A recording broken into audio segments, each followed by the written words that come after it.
Welcome in. It is the Fans College Football Podcast brought to you by 680 The Fan. Barrett, Sallee, and John Michaels with you. John, I'm going to go ahead and let you take the stage because Miami, again, proves that it is number one or number two in the country. Make the case, if you believe they're number one, that Miami is the top team in the nation. Look, you can obviously make the case for Ohio State for everything that they've done, but Miami fits the criteria of what people ask for. They've beaten three teams that are currently ranked. Florida State at 25. I think USF might be at 24 or 23, and then Notre Dame inside the top 20 now. They've won games convincingly. I know the final score for Florida State and Miami ends up looking close, 28-22. Let me tell you what we were doing at my house. By then, it was shot time because we knew it was over. It was fireball shots for every time Tommy Castellanos had to run outside the pocket and escape. It was shot time for every time Miami hit a 40-plus yard play. So there were a lot of shots going down in the house. And Barrett, you've known me a long time. I tend to be very nervous during games. There was never a time that I was nervous that Florida State was going to come back. From the football side of things, Miami is the best team in the country on both lines of scrimmage. Their offensive line is dominant. They gave Carson Beck an hour to throw the football. Shannon Dawson even said, hey, Florida State loaded up to take away the run. Fine. We'll throw the ball. And we hit a couple of big plays to super freshman Malachi Toney. Defensive line, 42 pressures in the game by Miami. Florida State conversely only had 7. Ruben Bain by himself had 11. I see Miami right now as a team that maybe only 3 or 4 teams in the country can compete with. Ohio State, Oregon, maybe throw Alabama and Georgia in there. I think if they play anybody else on a neutral field, they're a big favorite. If I had an AP vote, the Canes would be the number one team in the country. They looked at. You said that it was shot time early in that game. I'll be honest. I was outside by the fire pit enjoying some cold ones watching that game. About maybe 7-8 minutes in, and I was like, all right, let's find something else to watch. Turned it over to Texas A&M. Turned it over to something else. So, Miami looked awesome. Penn State did not look awesome. Now, I've been a big believer in James Franklin, and we disagreed on this last week, but he, generally speaking, will put Penn State in the mix for the college football playoff. That's all you need in order to be a successful coach at Penn State. Boy, was I wrong. That was flat out embarrassing. It was a regression. It was a disaster from the jump. Now, I have changed my tune 180 degrees. I like James Franklin as a person. I really do. But the program's going backwards. There's no development from any of these players from a quarterback perspective. I'll even say the talented running backs haven't been developed at all. They're just really good, naturally gifted, but they haven't been developed. Tight ends haven't been developed. The defense hasn't been developed. There's nothing at Penn State right now that leads me to believe that they're a national championship caliber team. And that was supposed to be the next step. They were a field goal from Notre Dame at the gun away from going to the national championship game last year. All of these players come back. They're a top 5 team preseason by every account, not just the official polls, but basically all of us idiots said that Penn State was a top 5 team, and they are not. So James Franklin on the hot seat, 100%. I believe it now. That was a disaster. Texas, on the other hand, look, they got clipped in the swamp. It sucks. They're winless in the SEC.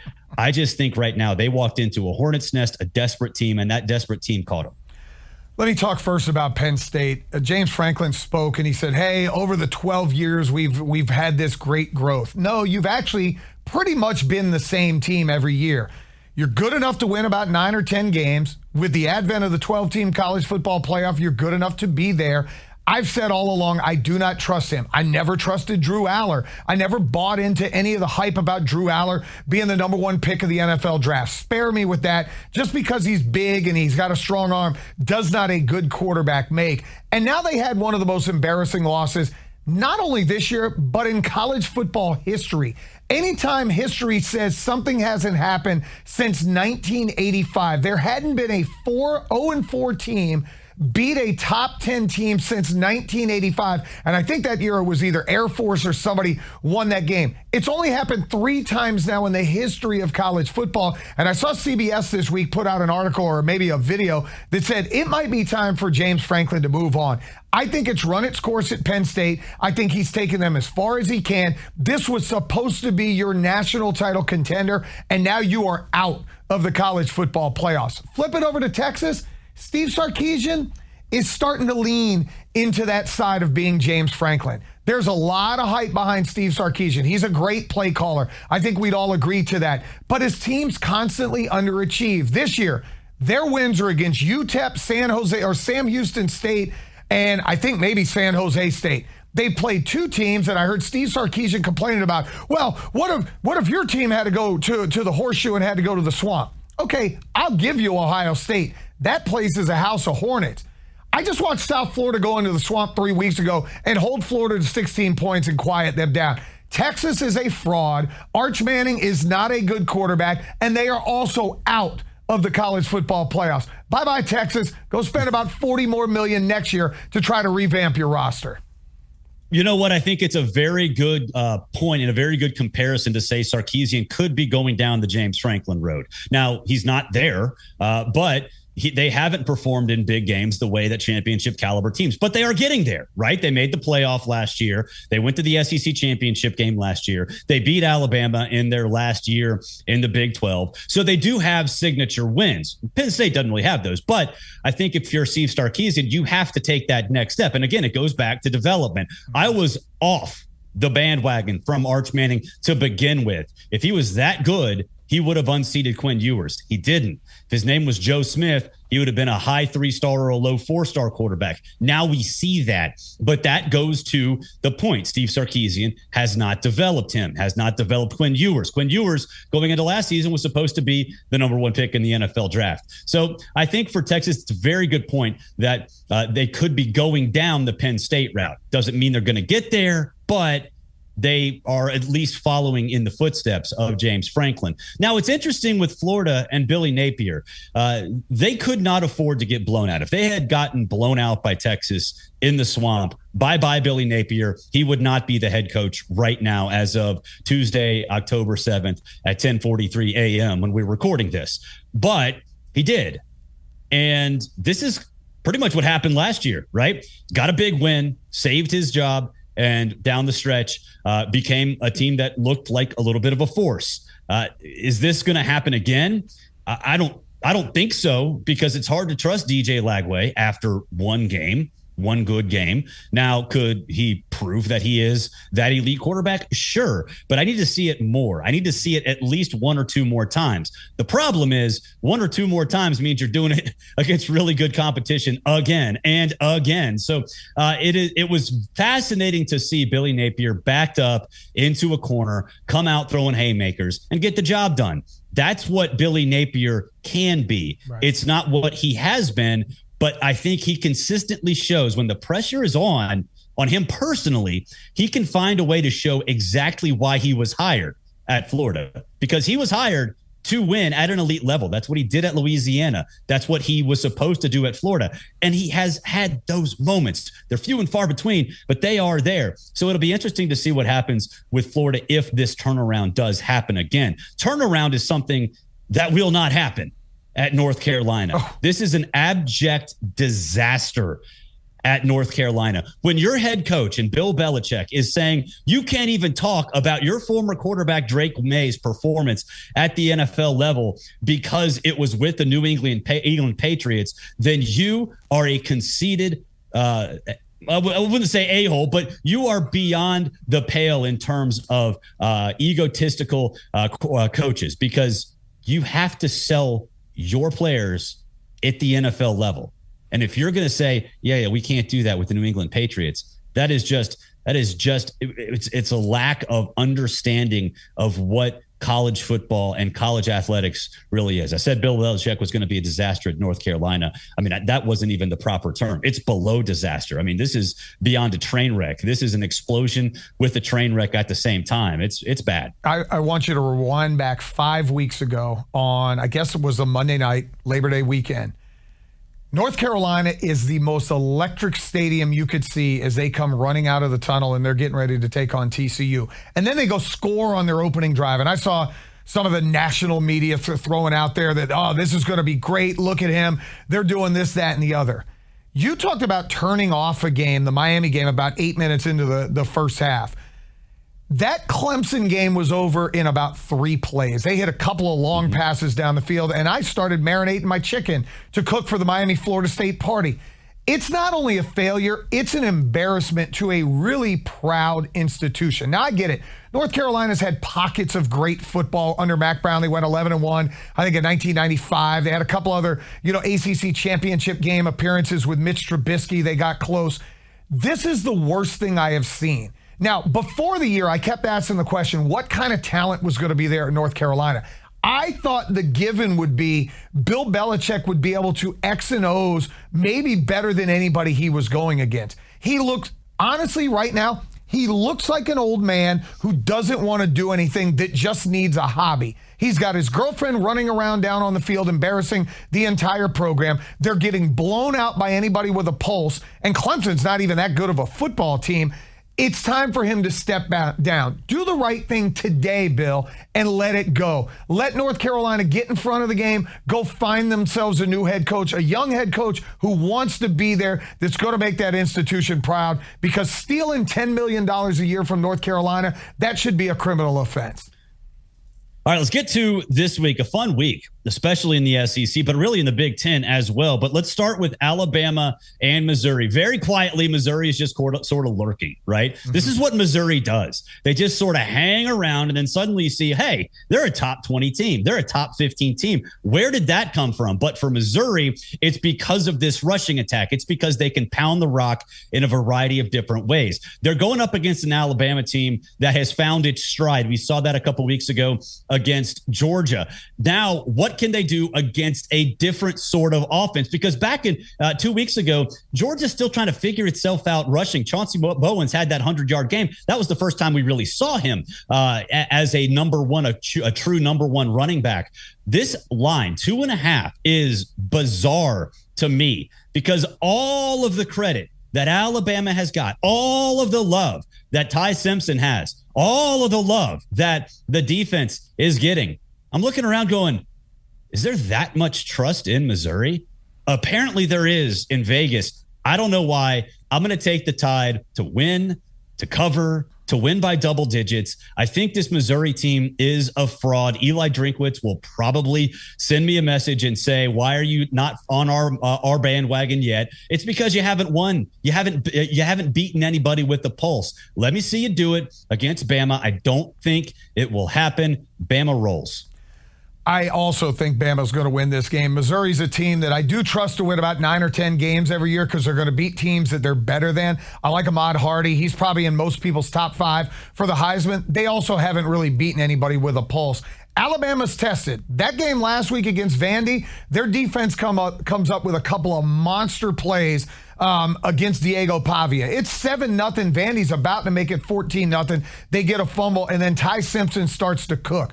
The one thing Alabama has not been great with, and I say un-Saban-like this year, is stopping the run. Georgia ran for, close to 200, if not over 200 yards against Alabama in that game. Florida State gashed them for a bunch of yards in the run game. Missouri's going to try to do the same, and as Kelly Kroll, one of our teammates here in Atlanta, likes to tell us, it's the zoo, as in Z-O-U this weekend. I think the zoo is going to clear out as if they're throwing meat to the Lions, and the Lions are wearing Alabama crimson colors. Alabama's going to win this game.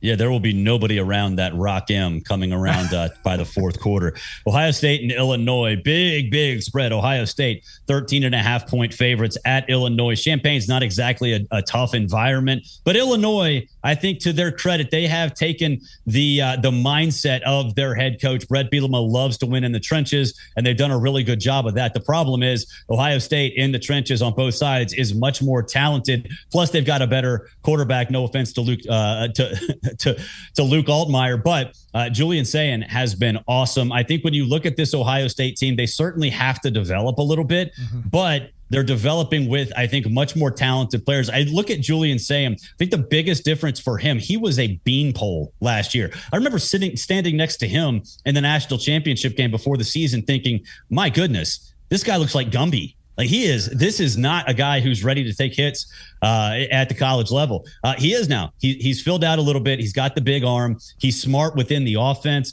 I think Ohio State turns this into a shootout, and styles make fights, and Illinois is not ready to play that kind of football. So give me Ohio State. 13.5 is a big number. I think they'll cover that. But again, I think 13.5, it's a tricky number because that half point sort of lingering out there. I wouldn't bet on this game in real life, but we have to pick games. That's what we do. So give me Ohio State. I give Illinois credit for this. They got absolutely demolished by Indiana a couple of weeks ago, and lesser teams would have folded and just set up shop and figured out the year was over. Luke Altmaier last week was awesome. I had him in college fantasy because I had guys on bye weeks, and he puts up a monster game, very efficient, a lot of big plays. They're going to get to defense with Matt Patricia that is confusing everybody. Arch Manning looked like a seventh grader when they played against him. When Washington, they went to Washington and ended the 22-game home winning streak of the Huskies, his defense is just confusing. He's got arguably the best safety in all of college football, and Caleb Downs back there to erase stuff. They've got new names along the defensive front that you're probably not familiar with because they weren't guys that were playing a lot in the national championship game last year. I think they're going to confuse Luke Altmaier. I don't think shootout. I actually, if I had an over-under on this one, would probably take the under. Ohio State's offense hasn't run away and hid from anybody, but they've got the freshman running back in Bo Jackson. I know you like that name. He's doing some good things there. And they have the best receiver in college football in Jeremiah Smith. I think Ohio State rolls, and I think they cover. I'm thinking something along the lines of 27-10. They take care of business. All right, the Mendoza show goes out west. Oregon and Indiana. Indiana, a team that, look, a pissed off Curt Cignetti is a very dangerous Curt Cignetti. And he's going to look at this line. He's going to say 7.5, and he will beat that into the ground all week. They say coaches don't look at that stuff. They absolutely look at that stuff. They find any way to motivate their team. Mendoza's done it. I think for Indiana, they're going to go in, they're going to be angry, and they're going to bring the house on both sides of the ball. You're going to see everything. They're going to empty out the tank against an Oregon team. And I like Oregon. Don't get me wrong. We've talked about Dante Moore on this podcast quite a bit. And they can run the football, but they are banged up there a little bit. So I think for me, Indiana plus the 7.5, I don't necessarily know if I want to pick them to win the game, but that's a big number. You tell me a touchdown covers the 7.5, I'm in, because again, a pissed off Curt Cignetti is a dangerous Curt Cignetti, and he's going to look at this and he's going to use all of the hype, all of the doubters to motivate his team to keep this one close. I like the fact that he does have Mendoza, like a super senior quarterback, a kid that's played a little bit everywhere. Even when he was at Cal, he's been in some big games.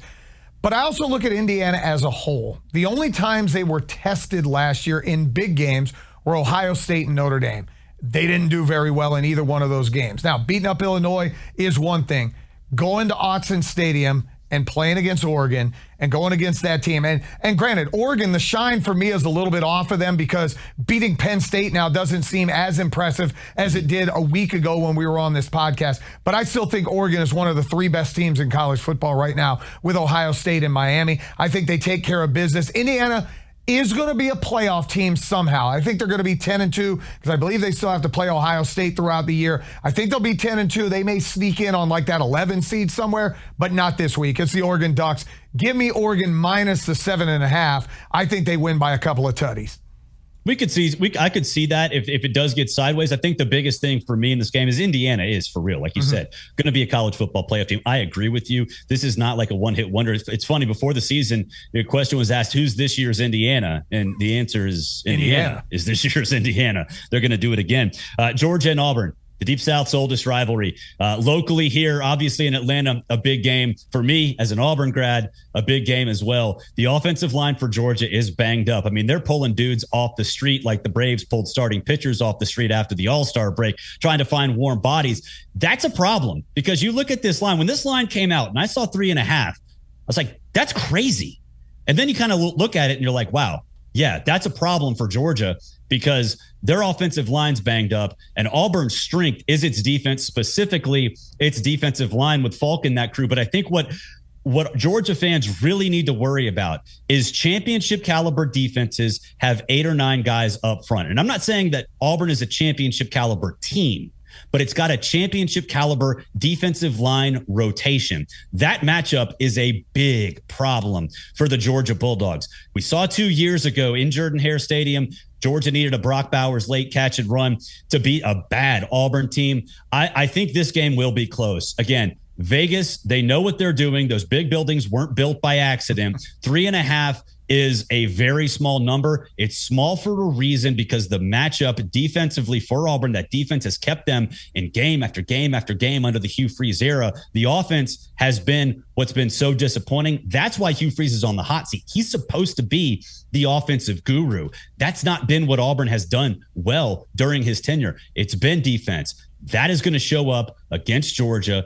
Georgia's going to win the game, but I'll take that 3.5 because this is certainly an Auburn team because of that defensive front that's capable of springing an upset. Hey, you think about it. Auburn lost 16-10 at Texas A&M. Lowest points Texas A&M has scored in a win in like 20 some odd years. They also lose Oklahoma 24-17. But remember, that game's marred by the very, very controversial play where they score a touchdown when the guy may have been hiding over by the sideline. Should have been a 15-yard penalty. So to your point, Barrett, the defense has kept him in the game. Where I'm fascinated offensively, Jackson Arnold, the ability to run the ball. Think back a year ago, what Haynes King was able to do to Georgia.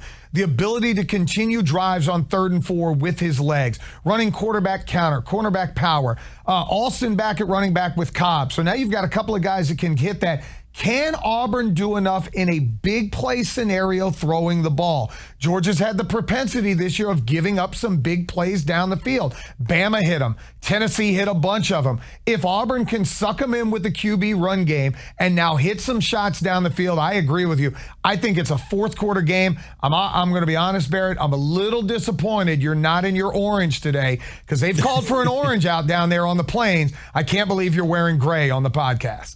I still got my Auburn hat on. There you go. I still went home a little bit of a homer, but you're right. I think with Auburn, the offensive line's terrible, and that's really been what's hurt Jackson Arnold. But all you got to do is hit a couple plays. Like you said, just hit a couple of plays, hit a couple of home runs. And if that's the case, then the whole game changes. The entire game changes. So it's going to be a fun one. And plus Jordan-Hare, I'll be there. It's going to be wild, bringing the whole family. And so excited to see what I think and what you think will be a good game. Finally, the Battle of the Techs, Virginia Tech and Georgia Tech. Virginia Tech is an absolute train wreck. Yeah, I get it. It's up there in Blacksburg. 14.5-point home dogs are the Hokies. I just love what Tech has been able to do. Brent Key has instilled his identity into that team. Tough, hard-nosed. I know Georgia Tech on the road last time against Wake Forest was a little sketchy. I don't really care. I trust Haynes King to go out there and get the job done. With that said, 14.5, you give me a 2-touchdown Georgia Tech win, but I still cash with Virginia Tech. I'm in. I think Virginia Tech plus 14.5, but I don't think it's going to be close. I think this is one of those games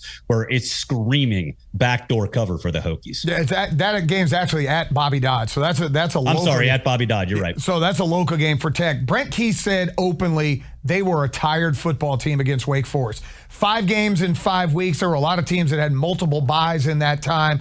Going to Colorado, going to Wake Forest. My thing for Georgia Tech is simply fix the passing game.